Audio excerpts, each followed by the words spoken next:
Good morning student, मैं संजीव पाठक E-Tech study के online portal पे आपका स्वागत है। Everything for technical student. अगर आप यूपी पीसीएल और यूपी आरवीएनएल की तैयारी कर रहे हैं तो हमारे चैनल को सब्सक्राइब कर लीजिए, जिससे आपकी तैयारी और अच्छी हो सके।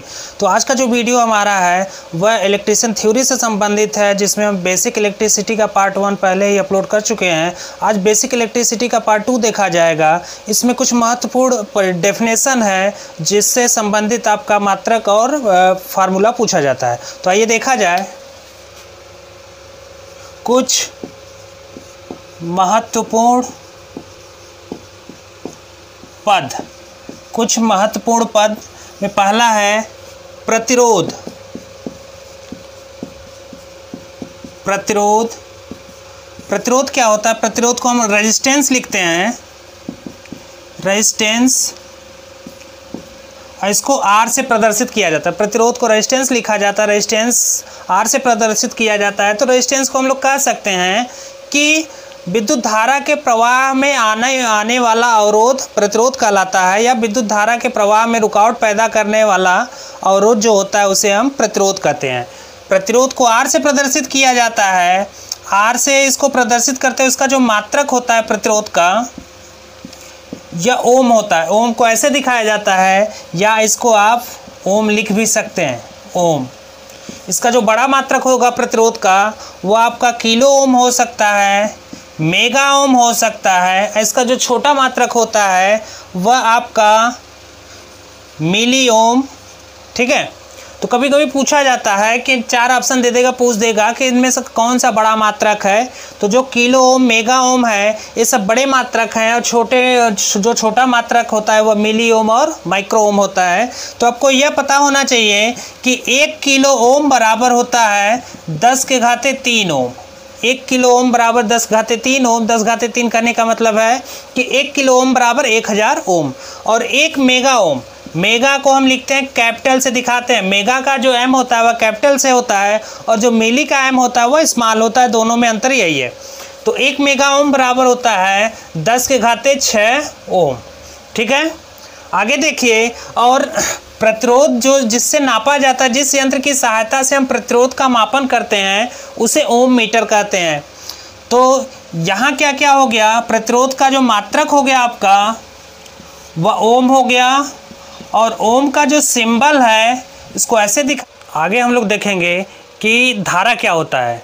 जैसे यहाँ पे आप प्रतिरोध देख लिए। प्रतिरोध क्या होता है? प्रतिरोध प्रतिरोध को कह सकते हैं, डिफाइन कर सकते हैं कि प्रतिरोध धारा के मार्ग में रुकावट पैदा करता है। जिस प्रतिरोध का मान जितना अधिक होगा उतनी धारा कम होगी।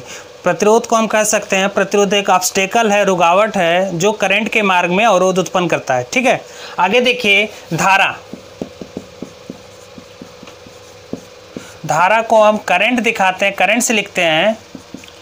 तो यहाँ पे देखिए, धारा क्या होता है कि धारा को कह सकते हैं कि आवेश प्रवाह की दर को धारा कहते हैं। आवेश प्रवाह की दर को धारा कहते हैं, या इलेक्ट्रॉन प्रवाह की दर को धारा कहते हैं। धारा को I से दिखाया जाता है। धारा को I से दिखाया जाता है। धारा क्या होता है? आवेश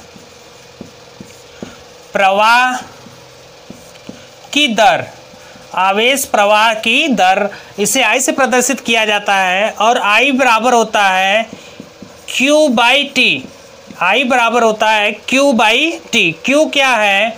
जहाँ Q आवेश है और T समय है। जहाँ Q आवेश है, T समय है। जैसे डेफिनेशन में बताया गया कि आवेश प्रवाह की दर को धारा कहते हैं, तो Q क्या है? आपका आवेश है, T क्या है? समय है। तो कितने समय में कितना आवेश, कितना इलेक्ट्रॉन एक स्थान से दूसरे स्थान तक ट्रांसफर हो रहा है वह करंट कहलाता है। करंट जो होता है इसका जो मात्रक होगा धारा का,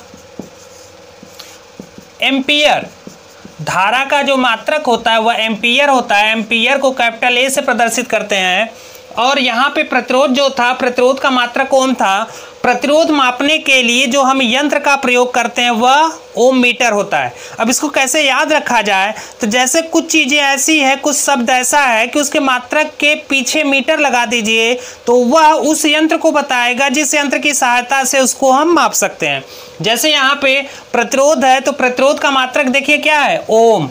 प्रतिरोध का मात्रक ओम है, तो ओम के पीछे अगर हम मीटर लगा दे तो हो जाएगा वह ओम मीटर, वह हो जाएगा ओम मीटर। तो ओम मीटर से हम क्या नाप सकते हैं? प्रतिरोध को। ओम मीटर से किसको नाप सकते हैं? प्रतिरोध को।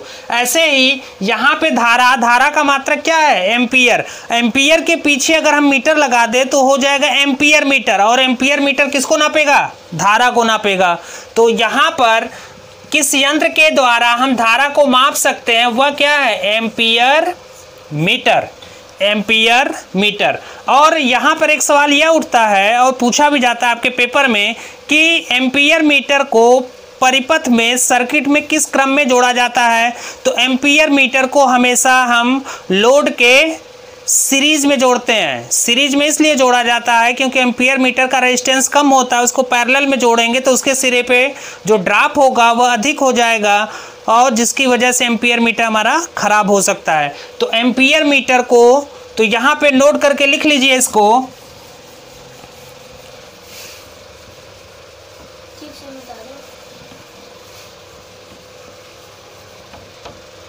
एम्पियर मीटर, एम्पियर मीटर को हम श्रेणी क्रम में जोड़ते हैं।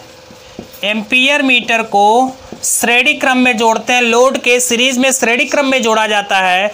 और यहाँ पर जो धारा है, धारा को I से प्रदर्शित किया गया। धारा बराबर हो गया I बराबर हो गया आपका Q/T। Q क्या है? आवेश है। आवेश का मात्रक क्या होता है? कूलाम। आवेश का मात्रक कूलाम होता है। और T क्या है? समय है। समय का मात्रक हो गया आपका सेकेंड। तो कूलाम प्रति सेकेंड, कूलाम प्रति सेकेंड।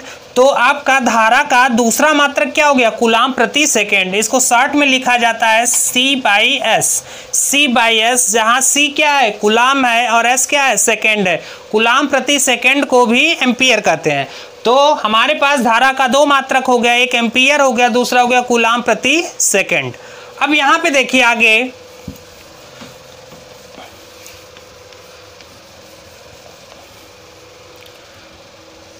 विद्युत वाहक बल,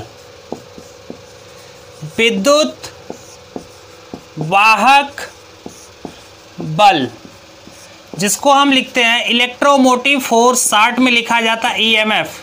शॉर्ट में इसको लिखते हैं EMF। यह होता है विद्युत वाहक बल। विद्युत वाहक बल होता क्या है? विद्युत वाहक बल एक प्रकार का बल है जो इलेक्ट्रॉन को गतिमान रखता है। परिपथ में इलेक्ट्रॉन को क्या करता है? गतिमान रखता है। तो कह सकते हैं कि इलेक्ट्रॉन को गतिमान रखने के लिए जो सहायक बल होता है उसे कहते हैं विद्युत वाहक बल। इसे कहते हैं विद्युत वाहक बल। विद्युत वाहक बल को हम वोल्ट मीटर से नापते हैं। वोल्ट मीटर बहुत इंपॉर्टेंट है, वोल्ट मीटर। अब सवाल यह उठता है कि जैसे अमीटर को हम अगर हम सीरीज में लगा रहे हैं तो वोल्ट मीटर को किस क्रम में लगाएंगे? तो वोल्ट मीटर जो हमारा होता है वह लोड के साथ समांतर क्रम में जोड़ा जाता है। लोड के साथ समांतर क्रम में जोड़ा जाता है। लोड के साथ समांतर क्रम में क्यों जोड़ा जाता है? तो समांतर क्रम में जोड़ने का उद्देश्य यह है कि वोल्ट मीटर का जो रेजिस्टेंस होता है वह अधिक होता है। वोल्ट मीटर का रेजिस्टेंस जो होता है वह अधिक होता है। अगर इसको हम श्रेणी क्रम में जोड़ देंगे तो परिपथ का जितना वोल्टेज है वह सारा ड्रॉप हमारा वोल्ट मीटर के सिरे पे होगा, जिसकी वजह से जो हम लोड लगाएंगे वहाँ पे वोल्टेज कम मिलेगा। तो वोल्ट मीटर को क्या करते हैं? हम हमेशा समांतर क्रम में जोड़ेंगे और अमीटर को श्रेणी क्रम में जोड़ेंगे। वोल्ट मीटर को समांतर क्रम में इसलिए जोड़ा जाता है कि उसका रेजिस्टेंस अधिक होता है, और अमीटर को श्रेणी क्रम में इसलिए जोड़ा जाता है कि उसका रेजिस्टेंस कम होता है। अब आगे देखिए, विभव। विभव क्या होता है? पोटेंशियल। विभव क्या होता है? पोटेंशियल होता है। तो विभव की परिभाषा हम कह सकते हैं कि विभव एकांक आवेश को अनंत से किसी बिंदु क्षेत्र तक लाने में किया गया कार्य उसका विभव कहलाता है, पोटेंशियल कहलाता है। तो एक बार फिर से सुन लीजिए कि विभव या पोटेंशियल क्या होता है? एकांक आवेश को अनंत से अनंत दूरी पर कोई चार्ज आवेश रखा है, उसको किसी बिंदु तक लाने में जितना कार्य करना पड़ रहा है वह उसका विभव कहलाता है। तो विभव को हम कह सकते हैं कि एकांक आवेश को एकांक आवेश को अनंत से किसी बिंदु तक लाने में किया गया कार्य क्या कहलाता है? विभव। एकांक आवेश को अनंत से किसी बिंदु क्षेत्र तक लाने में किया गया कार्य उसका विभव कहलाता है। विभव को V से प्रदर्शित करते हैं। V बराबर हो गया W/Q। बहुत इंपॉर्टेंट फार्मूला है। V बराबर W/Q। V क्या है? पोटेंशियल। विभव। W क्या है? वह कार्य जो अनंत से किसी बिंदु क्षेत्र तक किसी आवेश को लाया जा रहा है। और Q क्या है? वह आवेश जिसको अनंत से किसी बिंदु तक हम ला रहे हैं। तो V बराबर हो गया W/Q। तो यहाँ V बराबर W/Q। W क्या है? कार्य, और Q क्या है? आवेश। Q क्या है? आवेश है।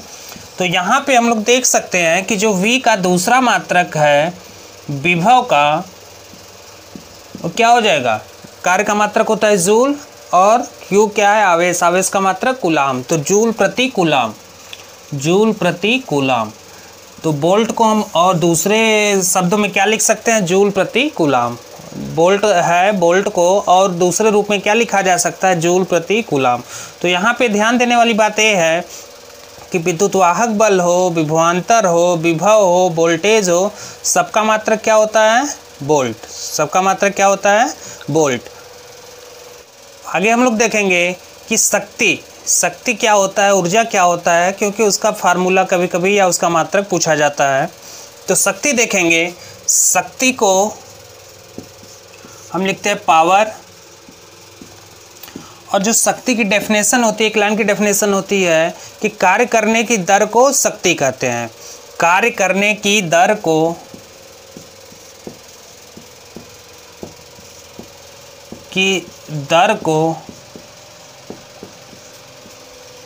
शक्ति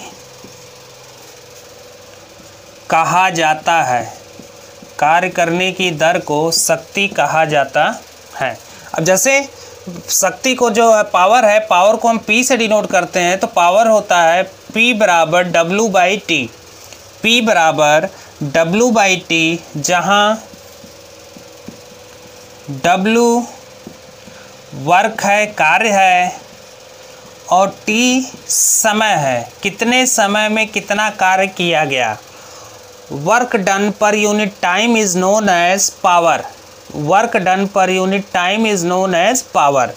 पावर क्या है? शक्ति है। शक्ति को लिखते हैं हम शक्ति बराबर कार्य बटे समय। शक्ति का जो डेफिनेशन होता है, कार्य करने की दर को शक्ति कहते हैं। अब यहाँ से देखिए, जहाँ W क्या है? कार्य है, T क्या है? समय है।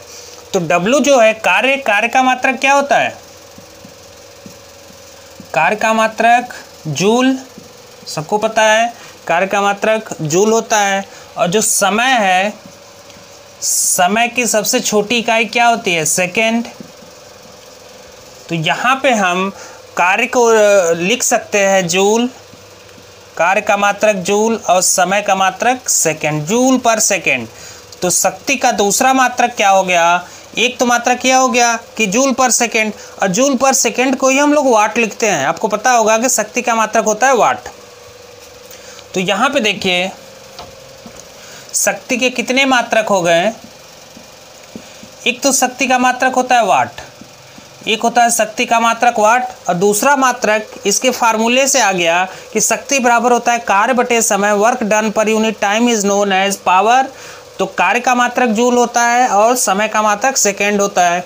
तो यहाँ से शक्ति का जो दूसरा मात्रक आ गया, उसको हम लोग लिखते हैं जूल पर सेकेंड, और जूल पर सेकेंड को ही वाट लिखा जाता है। जूल पर सेकेंड को ही वाट लिखा जाता है। तो इसमें कन्फ्यूज़न आपको ना हो कि वाट क्या है, जूल पर सेकेंड क्या है।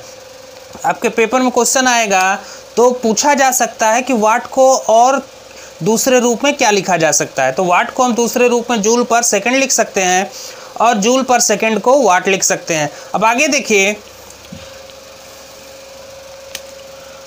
जो शक्ति का मात्रक है आपका,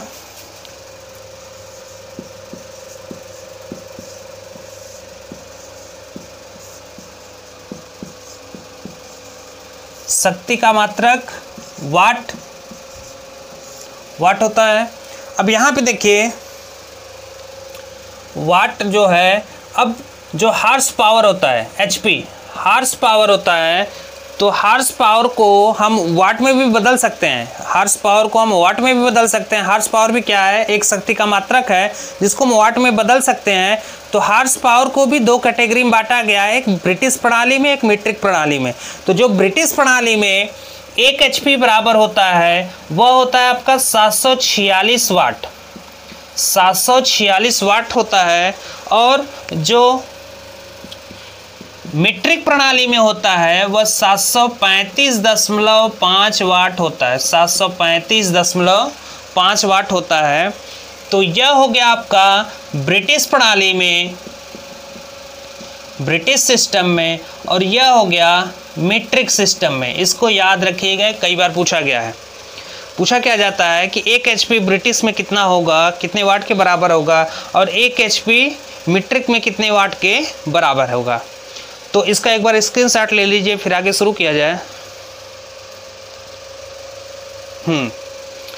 आगे देखिए, वैद्युतिक पदार्थ के प्रकार, types of conducting material, types of conducting material.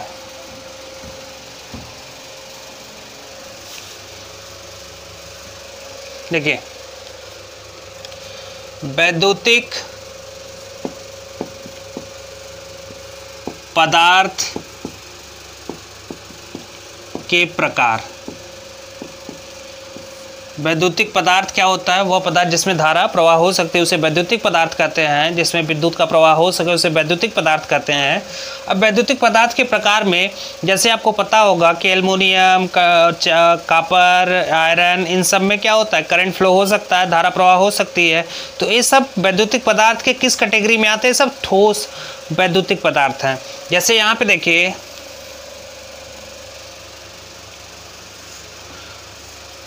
पहला है ठोस पदार्थ,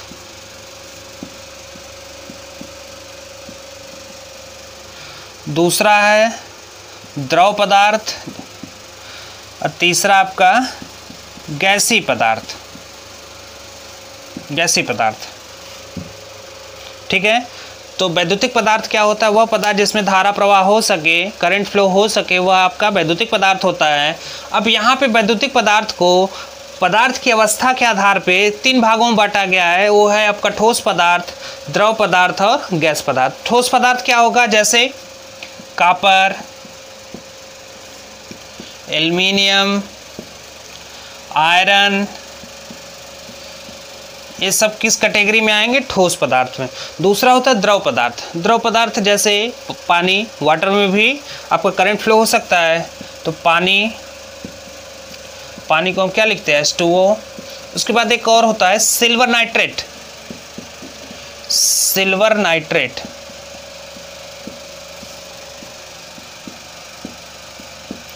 सिल्वर नाइट्रेट। अब देखिए गैसीय पदार्थ वह कौन सा गैस है जिसमें धारा प्रवाह हो सकता है, तो लगभग सभी इनर्ट गैसेस, अक्रिय गैसेस, ऐसी गैसेस होती हैं जिसमें धारा प्रवाह हो सकता है। जैसे आर्गन, नियान, क्रिप्टॉन, ये सब क्या है, गैसीय पदार्थ हैं जिसमें धारा प्रवाह हो सकता है। तो इसका भी स्क्रीनशॉट ले लीजिए।